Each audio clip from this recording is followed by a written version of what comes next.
Coleção Terror em Dobro, relembrando 2 casos do canal sobre um mesmo assunto.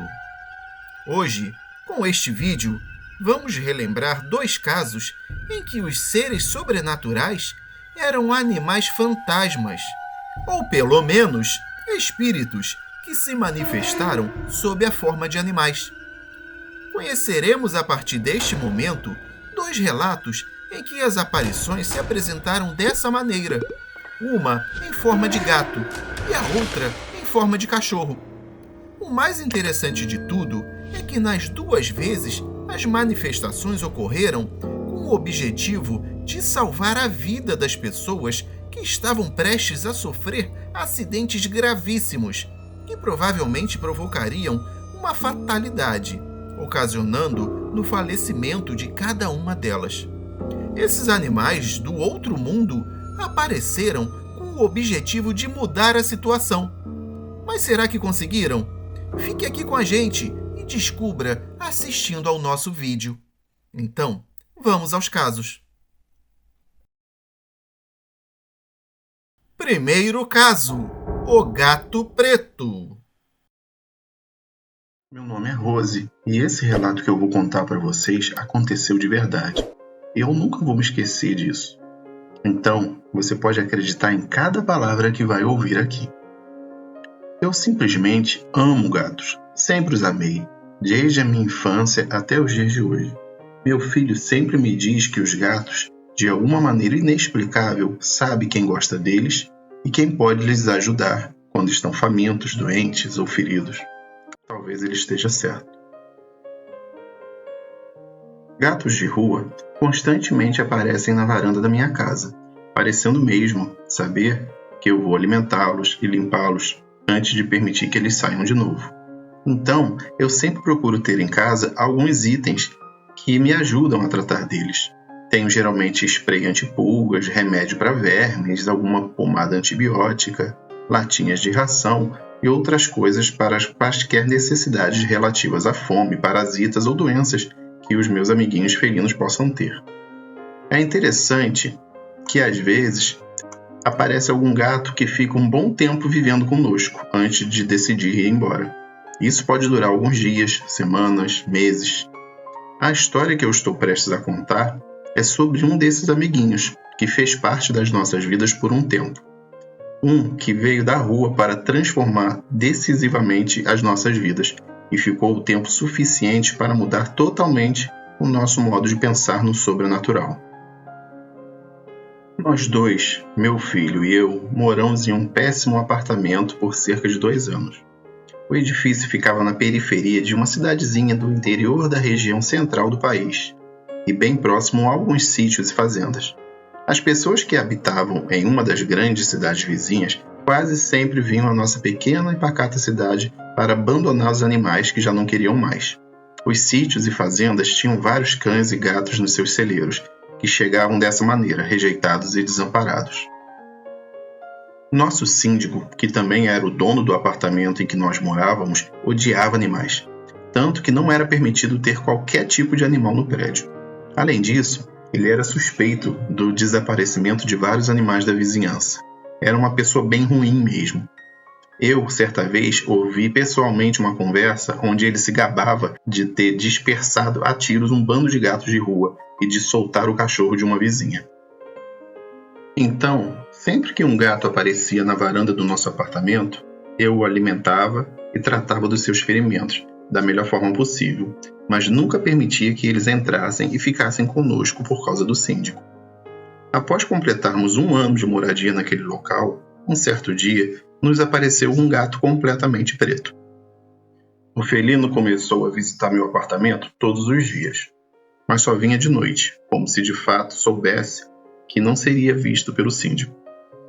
Meu filho o reconheceu e falou que já tinha visto ele em uma velha casa, uma casa abandonada a cerca de meio quilômetro de onde nós morávamos.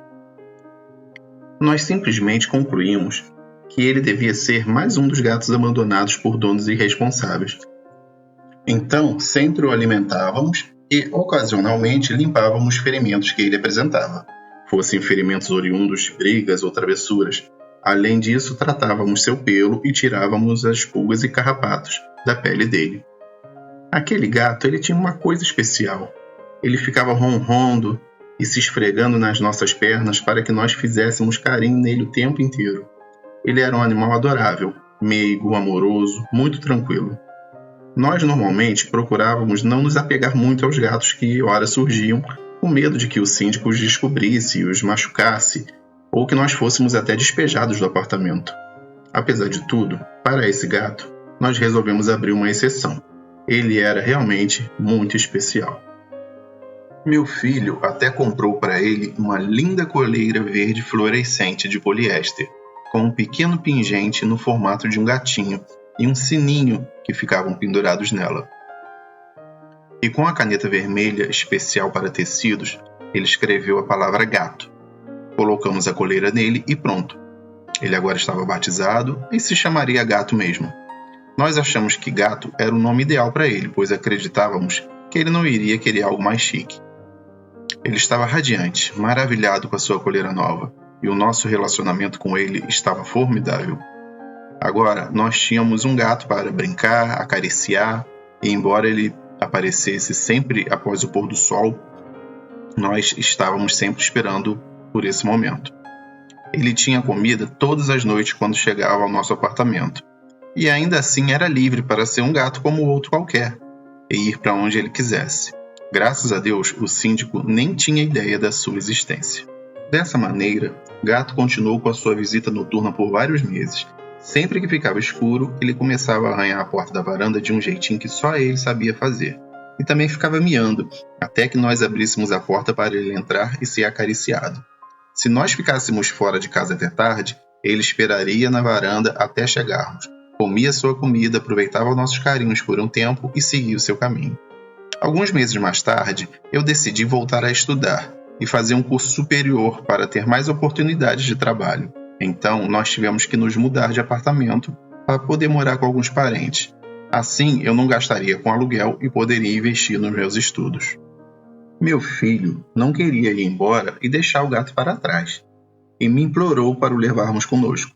Eu tive que ser bastante enérgica com ele porque nós não poderíamos simplesmente levar um gato para a casa dos outros. Mesmo sabendo disso, em todas as noites quando o gato chegava, eu podia sentir que estava fraquejando e amolecendo. Assim foi, até que uma certa noite o gato não apareceu. Claro, nós ficamos esperando por ele durante um tempo, mas como ele não vinha, fomos para as nossas camas dormir. Ele também não veio na noite seguinte e nem na outra. No dia seguinte, após a terceira noite sem vermos o gato, nós começamos a colocar todas as nossas coisas em uma pequena caminhonete alugada. Nós nos mudaríamos no dia seguinte de manhã bem cedinho. Naquela noite, meu filho e eu fazíamos o jantar pela última vez naquele apartamento. O velho fogão de gás encanado nunca tinha funcionado direito. Toda vez que nós o utilizávamos, era necessário acender suas bocas com um fósforo e mesmo assim geralmente ficávamos vários minutos tentando fazer isso. Conversávamos sobre a nossa mudança de casa, de como ia ser bom morar em um lugar onde o fogão funcionasse direito e fosse mais fácil de usar. Eu coloquei uma pizza congelada no forno para jantar e então ficamos fazendo horas sentados na mesa da cozinha. Começamos a jogar cartas enquanto esperávamos a pizza ficar pronta. Uma pequena mesa dobrável, 2 cadeiras do mesmo tipo, copos, pratos e talheres descartáveis. Era tudo que tinha sobrado no apartamento. O resto já estava todo arrumado na caminhonete. Nosso planejamento incluía comer a pizza, pernoitar ali mesmo no chão em saco de dormir e depois ir embora já de manhã cedo no dia seguinte. Mas, se possível, antes do nascer do sol mesmo. Poucos minutos após colocarmos a pizza no forno, enquanto estávamos conversando sentados à mesa, meu filho e eu ouvimos o mesmo som simultaneamente. Era um som muito familiar e inconfundível. Era a porta da varanda sendo arranhada por ele. "É o gato!" gritamos ao mesmo tempo. Meu filho e eu pulamos rapidamente das nossas cadeiras, onde estávamos sentados, e fomos correndo para a sala, abrir a porta e saudar o nosso amiguinho sumido. Ficamos lá fora na varanda brincando com ele por um bom tempo. "Nós estávamos preocupados com você", falou meu filho enquanto o gato esfregava a cabeça no rosto dele. Verifiquei que ele estava bem. Se tinha feridas, se ainda estava com a coleira que meu filho havia colocado no seu pescoço. Eu verifiquei tudo e tudo parecia normal. Ainda estávamos lá fora, coçando suas orelhas, quando subitamente veio um grande clarão de dentro da cozinha do apartamento, seguido por um forte barulho. O fogão da cozinha havia simplesmente explodido. Os bombeiros vieram rapidamente e apagaram o fogo. A companhia de gás também veio logo e fechou o encanamento. Analisando os destroços do fogão, os bombeiros constataram que aquele acidente até demorou para acontecer e que nós tínhamos muita sorte por estarmos vivos. A mesa e a cadeira que estavam na cozinha ficaram totalmente retorcidas e queimadas. Haviam cacos de azulejo por todo lado. Se nós estivéssemos lá naquele momento da explosão, estaríamos muito feridos, com queimaduras graves. Ou poderíamos até ter morrido ali mesmo, na hora. Enquanto os bombeiros estavam em casa, o meu filho continuava o tempo todo com um gato no colo, coçando suas orelhas. Ambos ficamos em estado de choque, mas meu filho parecia ainda mais desconcertado com o acontecimento. Se o gato não tivesse chegado ali na varanda naquele exato momento, meu filho estaria marcado pelo resto da vida, com cicatrizes que atingiriam todo o seu corpo, ou até a coisa pior. Foi naquele momento de bagunça e transtorno que eu me decidi. Nós tínhamos uma velha caixa de transporte para gatos, guardada desde que nós tínhamos morado em uma casa que permitia a presença de animais. Estava guardado para caso a gente precisasse algum dia. Estava na caminhonete no estacionamento do prédio, e eu fui até lá buscá-la. Coloque o gato dentro da caixa agora mesmo, pois nós vamos levá-lo conosco. Falei enquanto meu filho sorria entusiasmado, sabendo que seu amigo não ficaria mais para trás. O sininho da coleira soava enquanto meu filho colocava o gato da caixa e trancava bem a sua portinha. O que tinha sobrado na cozinha do apartamento havia sido completamente destruído. Estava tudo em ruínas. E como o restante da mudança já estava na caminhonete, decidimos que seria muito melhor ir embora naquela noite mesmo. Entramos na caminhonete e colocamos a caixa de transporte no banco, entre meu filho e eu. Enquanto eu ligava o veículo, coloquei o dedo dentro da caixa através da abertura da portinha e comecei a coçar a orelha do gato. Eu podia ouvi-lo ronronando. É, gato, você finalmente está vindo com a gente. Você salvou as nossas vidas, eu falei para ele. Nós nos despedimos dos vizinhos e dirigimos um tempo pela rua. Continuamos até chegar a uma placa de parada que tinha na entrada da estrada. Então eu vi algo que fez o meu coração gelar. Estava bem escuro no acostamento da estrada, mas eu pude ver que tinha um pobre gato atropelado no chão. Eu falei para o meu filho ficar na caminhonete me esperando e saí para olhar de perto, para ver se eu podia ajudar, se o gato ainda estava vivo e essas coisas. Notei que o seu pelo era negro e já se encontrava morto. Tinha sido atropelado há pelo menos uns 2 dias, pois seu corpo já estava em decomposição. Em volta do pescoço do gato havia uma coleira verde fluorescente e com um pequeno sininho e um pingente de gatinho. Puxando um pouco a coleira, eu pude ver as inconfundíveis letras do meu filho. Sim, estava escrito gato e em vermelho. Sem dúvida alguma, aquele gato morto era o nosso gato. Eu fiquei abalada. Como o gato podia estar ali morto, ao lado da estrada, ao mesmo tempo em que ele estava com a gente, com a coleira verde e tudo, dentro da caminhonete, dentro da caixa de transporte? Eu voltei às pressas para o veículo. Abri a porta com as mãos trêmulas, entrei na cabine e olhei para a caixa de transporte. A caixa continuava trancada, mas estava vazia. Nós realmente acreditamos que o gato voltou para salvar as nossas vidas. E depois seguiu em frente para o paraíso dos animais. Eu espero pelo dia em que todos nós poderemos nos encontrar novamente. Tenho certeza disso. Esse dia vai chegar. Segundo caso, Entre a Morte e o Cão Negro. O meu nome é Clara, tenho 25 anos e moro no estado de Pernambuco. O meu caso ocorreu há cerca de 3 anos e foi muito estranho e assustador.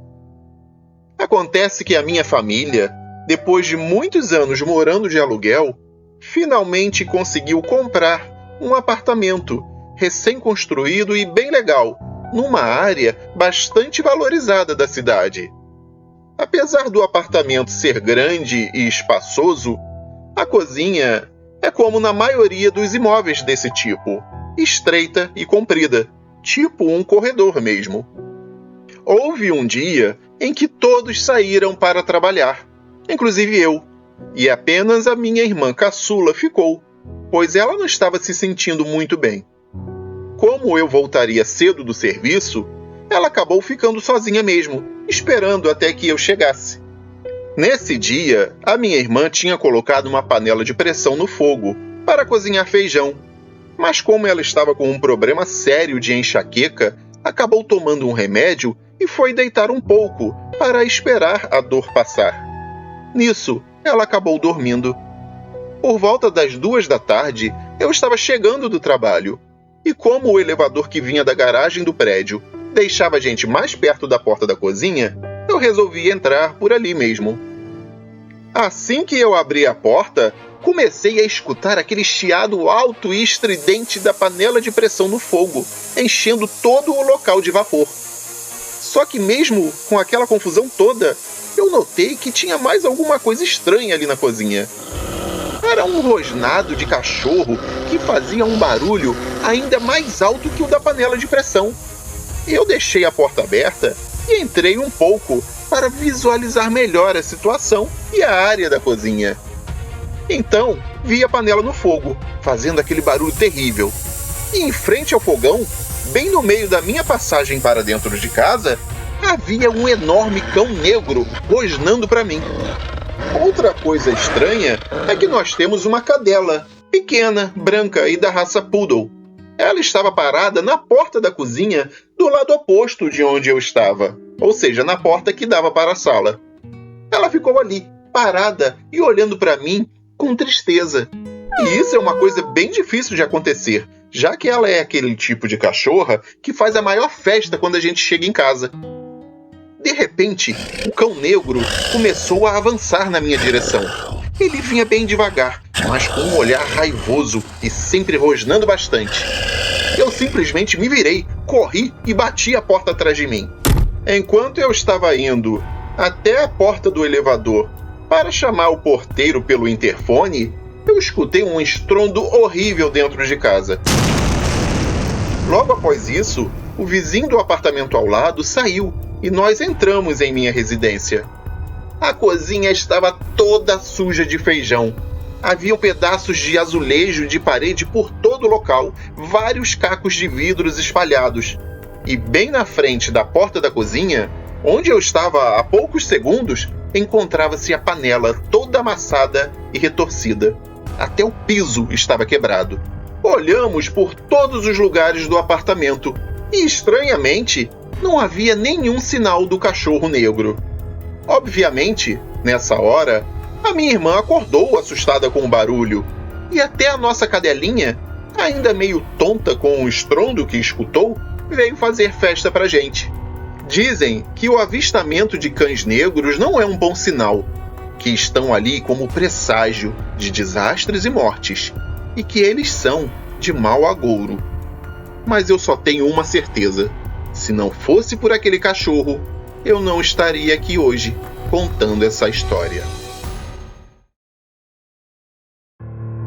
E essa foi a coleção Terror em Dobro, número 11, Animais Fantasmas. Escreva aqui embaixo qual o caso que você gostou mais, o número 1 ou o número 2. Estamos curiosos. Não deixe de comentar e, se possível, compartilhar este vídeo. E não se esqueça de deixar o seu like, pois ele é muito importante para nos ajudar a manter o canal aqui no YouTube. Inscreva-se e clique no sininho, marcando a opção Todas. Toda semana publicamos vários casos novos para você. Aproveite! Eu sou o André Souza e me despeço deixando um forte abraço. Obrigado e até o próximo caso para ouvir no escuro.